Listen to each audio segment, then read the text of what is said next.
In Response, a legacy podcast, is brought to you by greatness@anycost.com and austrian-legacy.com.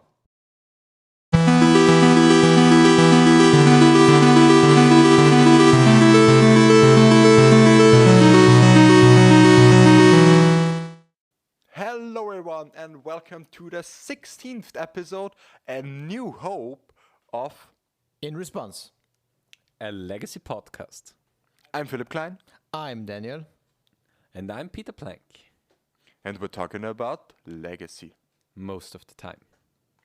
So, folks, for this episode, at first we talk about a little bit of our private stuff. It has been 2 weeks since we went on air. Then we talk a little bit like a blast from the past. The Austrian Legacy League Cup has ended, and we have a new champion. And then we talk about the huge meta shakeup we had this week, and also 2 legacy challenges. And with this, I think we can dive right in. Daniel, what's up? What happens in your life? I heard you're very tired today. Oh yeah, I'm really exhausted. But before Oh yeah, what's the reason? What happened? I went skiing today, and it was the first time since about 3 years since I went or were on skis for myself. And I have to say I'm not a very good skier. I just can't get myself around to get down on the hill, and I reach the end of the hill at some point, but how I will do it is a little bit in the stars and up in the air. So what you're basically doing is you put the tips of your skis together and the back of your skis outwards, Yeah. and then you're not really sliding, more crawling Yeah. down the hill. That's what we call in Austria. It's the Pflug. Yeah, actually, for children, they used to. Nowadays, they sometimes call it the pizza slice. Yeah. Okay. We're currently on pizza slices because Yeah. I can talk about this because I'm in our local skiing club in Steyr. I am basically learning children how to basically ski, and we want the children to go from pizza slices with their skis to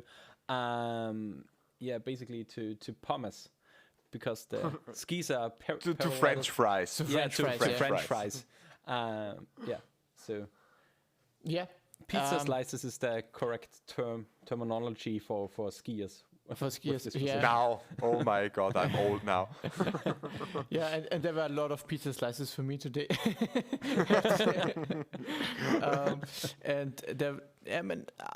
It went pretty well. I did expect a lot worse for the whole event, but overall I'm quite happy how it went, and I had a lot of fun, and I'm certainly looking forward doing it again. I also had my eyes on Peter already. We talked about it. He will instruct me as well sometime, maybe. Would be a nice idea. But yeah, I only had one big fall, or how would you how can you in German I would say mir hat's gestrahlt. Or You mean in Austria? in Austria, it's like a big plummet or fall. I don't know. Accident, overthrown. I was overthrown. Some kind of this. You fell down to the earth. Yes, but it only happened. Is it strange that I'm just envisioning you two both on skis on a snowy hill, and Peter is holding you by the arms, and you're exchanging Yeah, glimpses, sights. you exchange glimpses, and then the next then cutscene, and the next scene is you two both on a fire and a bear and that bear is laying on the on the floor in front of the chimney, and a bottle of red wine by the side. It seems your stories oftentimes get out of hand, Philip. Philip, I think you should write something like a fan fiction from Daniel and myself if we are into that. Would be a nice idea, actually. Yeah. I mean, I would love to hear your thoughts on this, Philip. So Very true. feel free to write them down and read them in erotic language to us. You mean like ASMR? Yeah, basically. Peter, have you had any skiing lessons in this year already? Actually, it's quite. I don't know how to say it in English, but yeah, I'm quite ashamed of it. This year I weren't skiing a single time. I'm organizing the ski events, the races for our club, for the local races, for the local competition. And yeah, everything got cancelled because of COVID. We had some races scheduled because it was possible because of COVID law, because the children were considered as professional sport athletes in a special age, so that we can help the children to compete with each other, to learn something in this year. But yeah, basically everything got cancelled, and yeah, so I'm back to no skiing this year. That's a pity. Oh, that's unfortunate. Yeah. Yeah, but next year we will come back stronger, and yeah, we'll get better with time. So it seems you have a lot of. You can focus on your university stuff then at the moment. Yeah, I try to. February is normally the time where you can take a little bit off for university, but this year I scheduled a few tests at the end. One because I just had too much to do on the week where I basically had 5 or 6 exams. Yeah, and one because it was a little bit unlucky and I failed, so I had to do another one on next week. So everything fine, everything according to plan most of the time. So just a little bit of learning, or a lot of learning another day. So everything works out great. With a little bit of, in the meantime, rewatching or watching the whole seasons of Modern Family. With, I think in February I've got in 3 or 4 seasons already, which is maybe a little bit too much besides learning. I know this show. This is quite I like it. Yeah, it's amazing. And the problem is that my girlfriend has found myself as a character in there, and yeah. Oh, which one? I have to know. I'm a little bit like Phil Dunphy. Yeah. Okay, yeah. Really? I wouldn't expect that, but yeah, okay. You wouldn't expect it. No, not really. No. But yeah, the whole characters are really, really awesome, and I like that. Yeah. Phil, what are you up to? Oh yeah, it's basically always the same. Nothing has changed. Working really hard again at the moment. This week I'm basically on vacation because I have too much weeks left from last year, because last year was just extreme with the workload we had to do, and I couldn't take my paid vacation. Okay. And so I have to use it up now. So I have this week basically a like forced vacation, and in 3 weeks again. Yeah, I'm doing a little bit of remodeling again in my house, and that's basically what's keeping me busy. And yeah, at the moment, I'm also working on the same as you two guys. We can't really tell a lot here, Oh yeah. but we're in for really, really huge news in the next, I think, next 2 months or so. For sure. Then we can probably make it official. But yeah, we're already working hard on it, and I'm also always communicating. Um, With the responsible persons. yeah, and it's gonna be great. But I think we shouldn't say too much. Yeah. Just a little bit of A teaser. a little bit of teasing, and yeah, when everything is set down and official, you will hear, I think, a lot from us. Oh yeah, definitely. And yeah, so for me, actually nothing really interesting happens. The only thing that's really really nice now is that I'm full blown into Legacy again. I mean, I was never really away, but oh my god, it's so much fun. And before we dive into how much fun Legacy could have been the last 2 years, or almost 2 years, 1.5 years, we talk a little bit about the Austin Legacy League Cup Finals. Basically, a blast from the past in the old meta. We had the finals. It was Ragdelver versus Chant Hogak, where Chant Hogak has taken the whole thing down in a best of 5. It was really really cool. And what was the best thing about the stream that we did on Twitch was that Whiteface's MTG, Callum Smith, joined us and commentated with us guys on the finals. It was such a cool experience for me. It was so great to have him on, and yeah, I would love to do this again. How about you guys? Absolutely, I completely agree. I knew Callum only mostly through Twitter, of course. I'm actually not sure, and I'm really sorry that I don't know this. Does he regularly stream? I think so, yeah. I think he just streams from time to time. Oh, from time to time, okay. He doesn't have a scheduled streaming plan, if I Okay. remember correctly. Yeah, I think so. he's such a great personality, I think, and he's a really nice guy.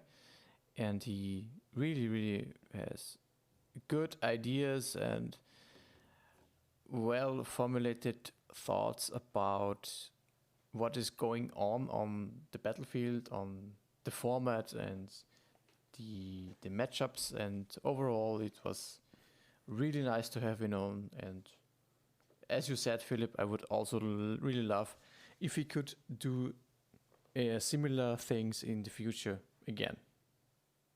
Yeah. I mean, it was just amazing how he fit into our cast within the first seconds. He took a path that he liked. He basically did it amazingly. He just had, as you said, really, really well planned thoughts. He took not too much space. He was never underrepresented on the cast, and a few guys in the stream chat were surprised that we did a quad cast, basically, which is most of the time too much. But I think I don't want to pat our shoulders too much, but I think we did it well, and it was, at least for us four, quite enjoyable. And the casting from Kelling was basically amazing. Oh yeah, and with this, I think we can take to our next topic. It's not surprising that Callum Smith also has taken down the Saturday Legacy Challenge in the new meta with a favorite deck of his, Esper Mentor. Yeah, I think it was more a streamlined version with A lot of spices in there. I think he played some hymns. Okay, think even Peter, can we the- pull the decklist up? I have to search it up, but I want to say one thing first. That was amazing by him, and the thing was that he played only 3 Force of Wills and only 2 Force of Negation, so he didn't even play the full playset of Force of Wills, and he did this, as he said on Twitter, just to annoy people if his list got published. But we got the list now. That's a totally valid reason, in my opinion. The list is 9 creatures, because the 3 of is the new 4 of, 3 Baleful Strixes, 3 Snapcaster Mages, and 3 Monastery Mentors. The Planeswalker suite is 2 Teferi Time Reveler and 1 Chase the Mind Sculptor. We have then 4 Brainstorm, 1 Fatal Push, 2 Inquisition of Kozilek, 4 Ponder, 4 Swords to Plowshares, 2 Unearth, 2 Hymn to Torak, 2 Force of Negation, 3 of 1 Mind, 1 Spicy Vindicate, 3 Force of Will. The land suite is 4 Flooded Strand, 2 Islands, 2 Marsh Floods, 1 Plains, 4 Polluted Delta, 2 Scrubland, 1 Swamp, 2 Tundra, 2 Underground Seas. About the mana base, he tweeted out basically that he is sure that the mana base is not correct, but yeah, this is what he played in there. Then we have in the sideboard 1 Fatal Push, 2 Surgical, 2 Disenchant, another Hymn to Turak, the full playset of Hull Breacher, the full playset Meddling Mage. of Meddling Mage, a line slip there, 1 Hull Breacher, 1 Narset, Part of Wales, and 3 Plague Engineers. So yeah, what's basically new in this meta is that Plague Engineer is probably the best creature that you can run. And Snapcaster Mage is playable again. Woohoo! Thumbs up for Snappy. Yeah, Chase got unbans too. In addition to, basically Island, Plains, Swamp, Forest, and what is the land? I forgot. Mountain got basically unbanned. Mountain. I almost thought you even would forget couldn't. Plains. No, I'm playing Plains because yeah.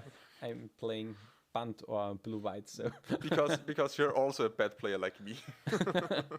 I mean, yeah. Plains weren't banned because Plains got played basically In different Texas, yeah, I know. Texas, yeah.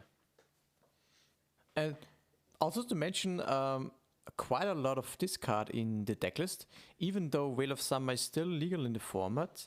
That kind of says to me that Veil of Summer, or the existence of Veil of Summer, didn't really hamper the impact of discard. It was merely just these strong, impactful cards like Oko that hit the battlefield.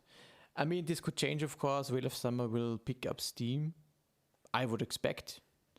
But as for now, this card is also back on the menu. Yeah, for sure.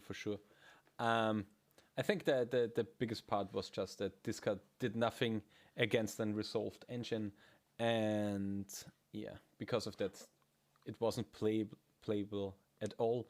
And yeah, basically that there was a really, really cool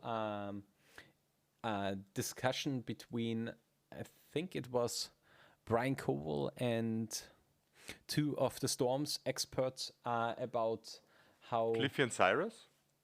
I think it was not Cliffy and Cyrus. It was, I think he's called Alex from the Epic Storm, and I'm not sure who the end expert was, how basically Veil of Summer interacted with the Storm archetypes.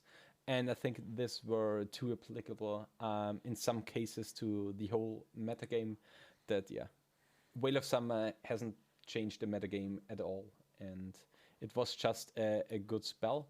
And for me, I was playing basically Rug Painter and some stuff like that. And I talked with Philipp about this a few times, that the play style of Veil of Summer was a lot of time counterintuitive to what the decks want to do. Yeah.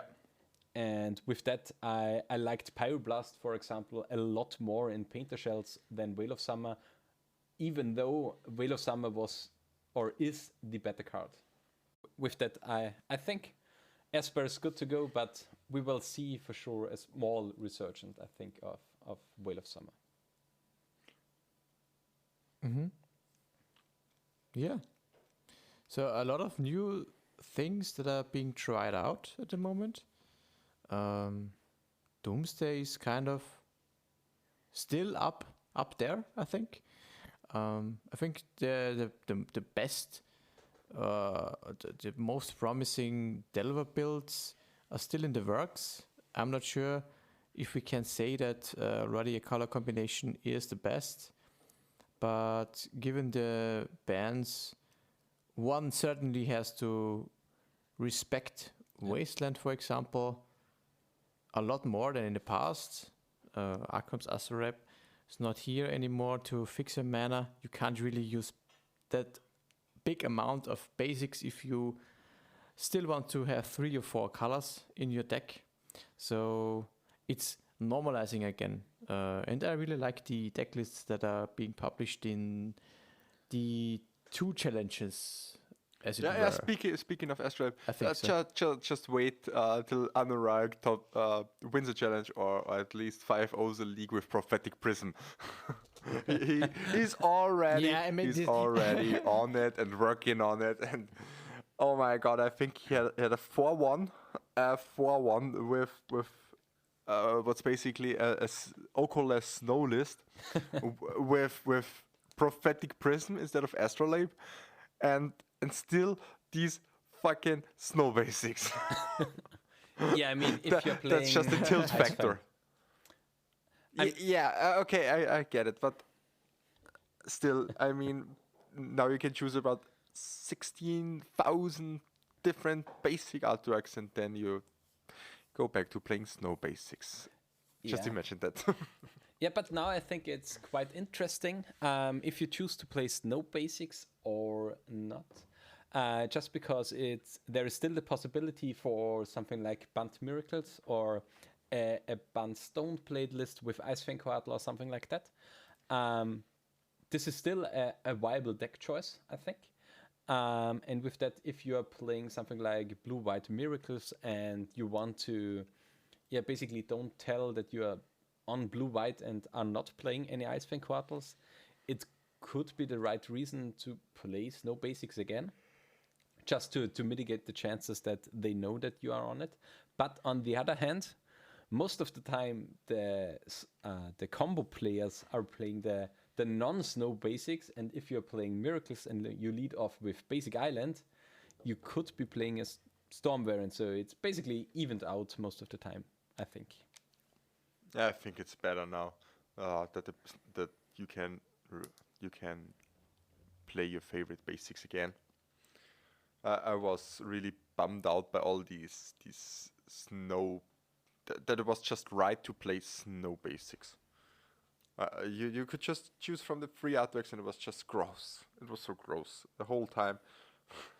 Yeah, I mean, we had.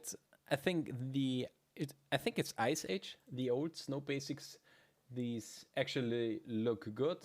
The only problem is that they are not white bordered. The newer ones, I think, do not look great, and we don't talk about the anal plug lands. So, yeah. I really hate the full dot ones. I think they look horrible. I'm sorry if I. But at least they were cheap. Anybody. I mean, at least they are cheap for sure.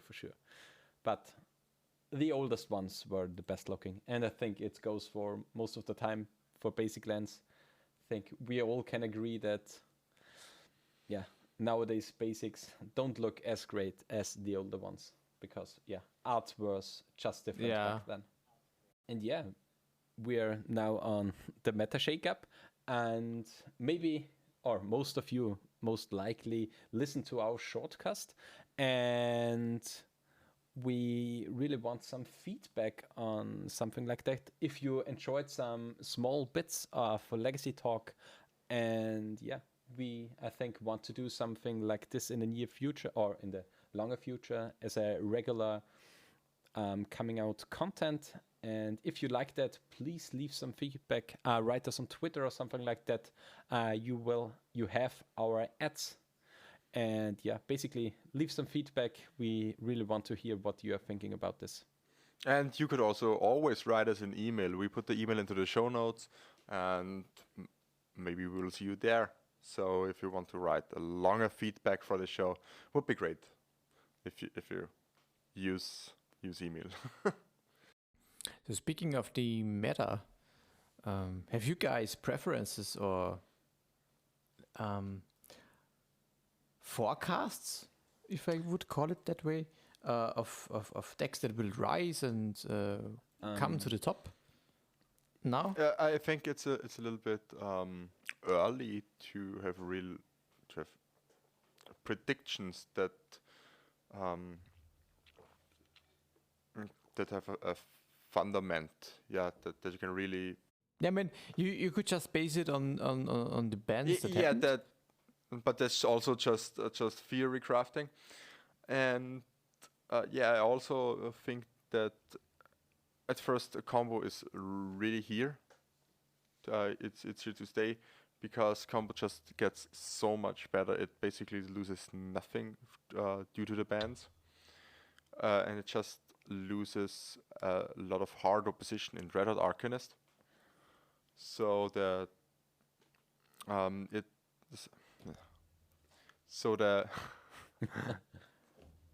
You mean the predators that you have to play against gone now? For sure. So no Red Hot Arcanist anymore, and it's the combo field is now even more open and even more varied. So it's harder for the controller, for the mid-range decks to know what hate to bring in versus the combo decks. So the first few weeks will always be, oh, there's Sneak and Show, oh, there's Hogak or Reanimator, and Reanimator is also coming back huge now. So I've run, I think, 3 times now in Reanimator on Modo, and it was basically gone for the last half year ago. Yeah, I mean, this is always the case if a ban is happening and nobody knows what to play.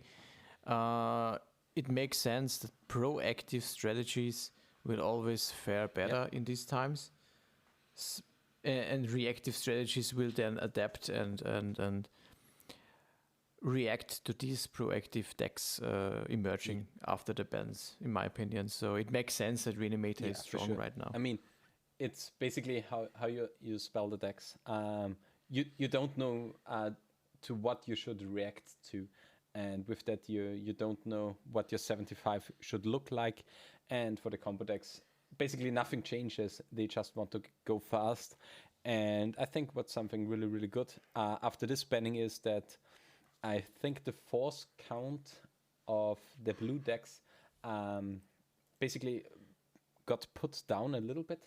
You're only playing maybe between 4 and 6 forces, I think, most of the time, and not between 6 and 8 forces. So on average, you are like 1 or 2 force of wills down, and with that, something like basically Reanimator is better now in the metagame because it's less likely that your opponent kept a starting hand with a force of will in it. Mm-hmm. Also a good factor to keep in mind, when we talk about combo decks. Doomsday is certainly one of the biggest, strongest combo decks right now, in my opinion. It's so hard to hate. It's very hard to hate. It kind of, I mean, it depends on how you build it, but it can be almost like, I would probably compare it a little bit to Splinter Twin kind of deck, where you have a lot of interactive controlling elements, so you play forces yourself. A lot of lists also play dazes. You have a little bit of discard, and then you have just these one card win button with Doomsday. If you granted that you know your piles, of course. And oh my god, the Doomsday piles are hard. Yeah, it's Yeah, they're hard, but given that we have Thassa's Oracle now, it's a Yeah. lot easier. Oh yeah, I A lot can't easier imagine than in the playing past. this deck or this strategy um, in the times of yesteryears, where you had gone through hoops to get the lethal storm count for the tendrils with Doomsday. That had to be really a pain in the ass to learn these piles. Yeah, that's ridiculous. yeah, it's just a lot easier with Thassa's Oracle being printed, but you two guys are playing Doomsday variants. Do you have any preferences? Which lists are the best? Is it bug? Is it four color? Is it something like the turbo Doomsday piles with personal tutor, or the really, really slow control piles with basically predict main deck? For me, it has to be what I would call the most standard version. The stock I list. think Is it the bug stock list? the stock. Yeah, for me it's the back stock list actually. I'm not a fan of the personal tutored lists. They're too all in Okay. for me. I want a little bit more. I like when Doomsday can have a strong or a reasonable plan B that often works out as plan A. So I like, for example, my Baleful Strixes in the decks. This is a strong card against Delva. It can block and get rid of any big creature or threat from Yep. your opponent, and oftentimes can, yeah, it is a card that also baits some interaction from your opponent and maybe even baits counterspells or I don't know. And I like having these cards in my deck that my Doomsday and the piles then are granted to be Yep. be winning. And for that reason, I really like the bug lists. Also, green is, in my opinion, very strong because of Veil of Summer, the access in the sideboard, and Abrupt Decay as a strong answer to basically Yep. anything. And something that you said is really, really good, because I think Baleful Strix, a niche good side effect of this card is just it provides one devotion to blue. And it Also came true, up, yeah. I think, in a game that Daniel and I played this Friday. We had an online FNM which we played in, and yeah, it allowed you to win this game, or you were a lot closer to win this game because you had the one devotion left even after I would have remove spelled your Thassa's Oracle. Yeah. And sometimes this is, like you said, a very nice thing to have. It opens up a little bit of an easier pile that you can skip one card in your deck basically that you don't have Yep. to draw. Yeah. Yeah. I'm experimenting a little bit with the Uros. Sometimes lists play Uros now.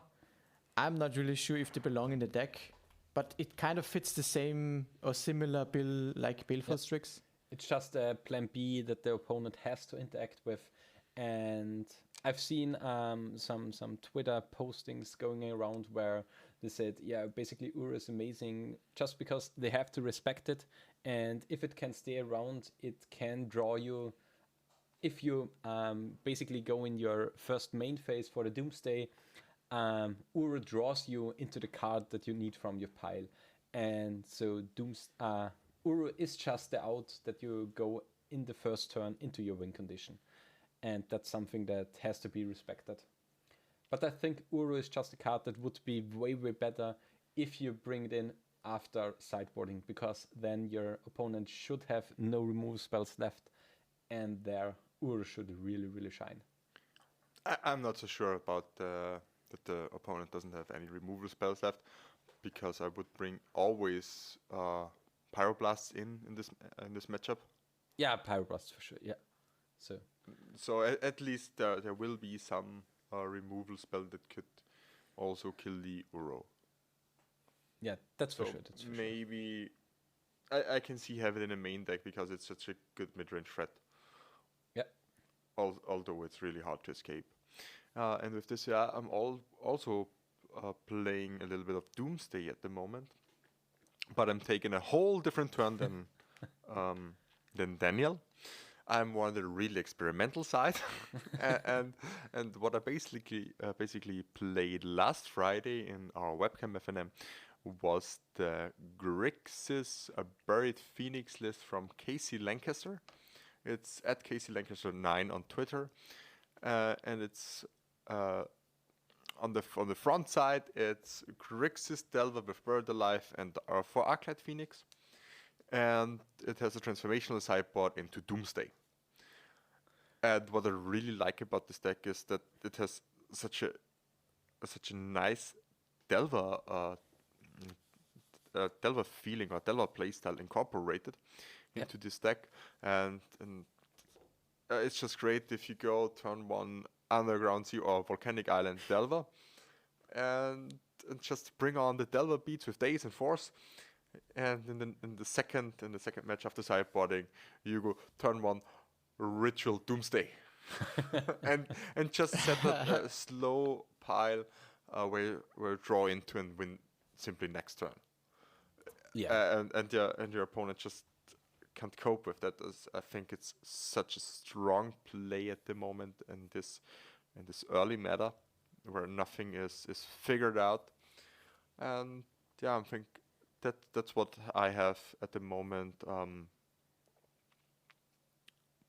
That's what I'm playing at the moment in paper, and yeah, it's just. You're brewing a lot of different decks, Oh my though, god! right? Since this announcement, I've brewed 5 or 6 different decks, I think. Yeah. Not really brewing up because I'm always working on them for the last couple of years already. And they're always with me through good and bad times, and they're always there when I need them. And what's basically what I'm basically always brewing is a kind of non-blue Pyromancer list or Pyromancer shell. That's what I'm always working on. Daniel, you said to me that you think splashing isn't really good at the moment, and I also kinda agree. So what I did from Mardu Pyromancer was to cut the white and just make it straight red-black. Yeah.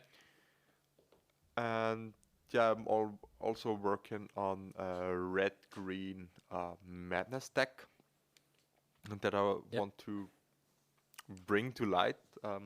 The results are promising. It's a little bit. It's a kind of a gamble to play this deck because some of you will play or have played hollow one red black hollow one in modern. Yeah. And this is kind of the same deck just with Vengewines and Root Wallets that I'm working on right now. I also brewed up a Mardu Stoneblade list that just splashes red for K-Command and for Pyroblast in the sideboard. You mean Red Guy Ale? It's Red Guy Ale actually. Yeah, because every non-blue Stoneblade list that happens to play Dark Confident is a that guy Ale list. Yeah. Yeah, and that's the big things I'm currently brewing on. Also, I tried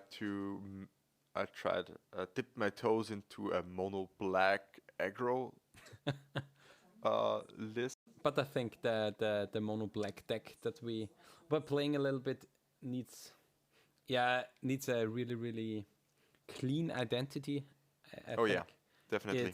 It's this list how it is currently configured is just play land, Dark Ritual, 3-drop, wait 2 turns to hit your other land drops, and then play another thing. And this is unfortunately currently not a valid. Oh yeah, it was just an experimental thought idea that I had because I when I played around with the Chant Phoenix with the Phoenix Storm Yeah. deck that I donated to Brian Koval. Um, at first, it was straight red black, and I had in the sideboard Rotten Regisaur and Lilianas, and I was on an on I searched for another free drop to play with that goes well with the Dark Rituals, Yeah. and I came onto Hunted Nightmare. For the guys that for viewer listeners that oh my god, for our listeners that don't know what this card does, it's a 1 and 2 black for a 4/5 with menace, and when it comes into play, a target creature from your opponent gets a death touch counter. And what I really like about this card is that it is basically unblockable on it. It's bolt proof, and if you power it out turn 1, it's a great clock. Yeah. And yeah, maybe it's not good enough, or it's probably not good enough to see play in Legacy. But Yeah, the I problem think about this card is if the power creep happens in the speed that happens today, we will get there where we can turn 1 Dark Ritual into such a powerful free drop that it will make a mono black deck or a black a black based aggro deck maybe possible. yeah. The problem about the new card is that it's just a 5-turn clock, and it's just way too slow to compete in Legacy. And yeah, That's with true. that- That's true. And Black has just no good ways, I would say, to close out any games. I think the best threat that Mono Black has is Rotting Regisaur, and I Yeah. don't agree here. I think the best threat Mono Black has is Gromag Angler. Hands down, it's Gromag Angler. Gormag Angler Or in a Plague non-black Engineer, or shape. Plague Engineer, but that's more an utility creature for me. Yeah, So but it's not really a threat. but it's not a threat on its own. The best mono black deck threat is Rotting Regisaur. Oh yeah. Because Gormag Angler is mostly played in Grixis or Bug variants where you have some cantrips that feed him basically. And yeah, with that I think And you, Peter, what are you playing at the moment? I Or what are you working on? You got really. Oh my God! Yeah, I can't. I don't even Yeah. have words for this. Basically, all the decks are dead. yeah That's what I'm saying. I got basically fucked out of Legacy, and I'm on my way in. No, as I said in the shortcast, I was playing basically since the printing of, or since the banning of a Breach, I was playing Painter's variants, all with Arkham's Astrolabe. Was it a Maudo shell, while Lurus was around, to my 4-color control shells, to the Rakdelver shell that Stefan Schütz promoted. And Rack Painter, you mean Rack yeah, Painter? Rack Painter. And yeah, everything was playing Arkham's Astrolabe, and everything got banned, basically. And yeah, as I said in the shortcast, I will maybe go to something like a Stone playlist. I was playing in Bishing in a side event, a Chess Guy Dreads Delver playlist, where I played Stoneforge Mystic with Dreaded Arcanist. And yeah, I'm currently on blue-white, splashing red for Pyroblast in a sideboard. I would call it Daze Blade, because it's playing the Daze and doing Hull Breacher combo, each 2 of a kind with 1 Narset, with basically Like Dayblade. Just forget about the days. It's should be Dayblade. Beyblade. Yeah, it's basically a pretty standard Stoneforge Mystic Chase slow deck in blue-white, with just the new cards in it. And it basically performed, I would say, pretty good. I got pretty unlucky in my Elves matchup in the last round. If not for that, I would have 4-0'd the FNM, and I mean, I got lucky against Daniel. He got to resolve Doomsday 3 times and a 1-1. So yeah, some slight misconfiguration on his deck list. I would call you out on this one here, but yeah, I really like the deck list, and I like moving forward in this meta. And let's see how good Kulagan's command is against Better Skull. Oh yeah, that's what I really like about this meta now, that it's so open and you can play all the shit that you want. I mean, I have no problem with losing. I do this all the time, yeah. but there's just such a huge difference if you lose or if you play against Oko or Dreadnought Arcanist. The one feels such immensely worse than the other.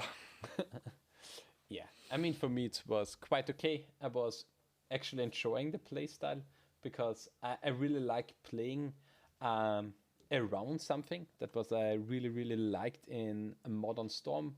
And myself as a combo player with a Painter combo finish, it was just how to find the spot to combo. So I like the playstyle of Legacy, but I don't disagree that I like it nowadays too. So yeah, basically looking forward to a whole new format coming down. Everyone back with 2017, 2018 deck lists, playing around with his favorite Snapcaster mages, portents. Everything is back. Unearth, Mentor, Vindicate, and yeah, basically. Oh yeah, I love it. It's amazing. And the best 2-drop card advantage engine is Bob once again. So yeah. And when Bob is good, the meta is healthy. I think it's the world is healing, the legacy world is healing. Heal the world, make it a better place. Yeah, and with this, I think we try to wrap it up. This episode will air on, I think, Friday the 26th of February. 26th, yeah. We are back. The next episode will air on Friday the 19th of March. So we're back on our 3-week schedule. Unless something big happens, like another BNR announcement, but I don't think so. Yeah, and with this, it would be great if you subscribe to our YouTube channel. It's Austrian Legacy League. We need some subscribers so we can have our own link. And also we will stream our fun FNMs now that the cup is done on Fridays on twitch.tv/Austrian_legacy. Daniel, how about your Twitter handle? As always, it is @FlyDeliver, where you can find me. Peter? You can find me at Unicorn Lord, but the O in the Lord is a 0. And you, Philip? And you can always find me at PhinekMTG, PHINEKMTG. And you can find us three guys on @response_legacy on Twitter. Just follow us for hot takes and for the newest news on our podcast. Yeah, and with that, in response, the end.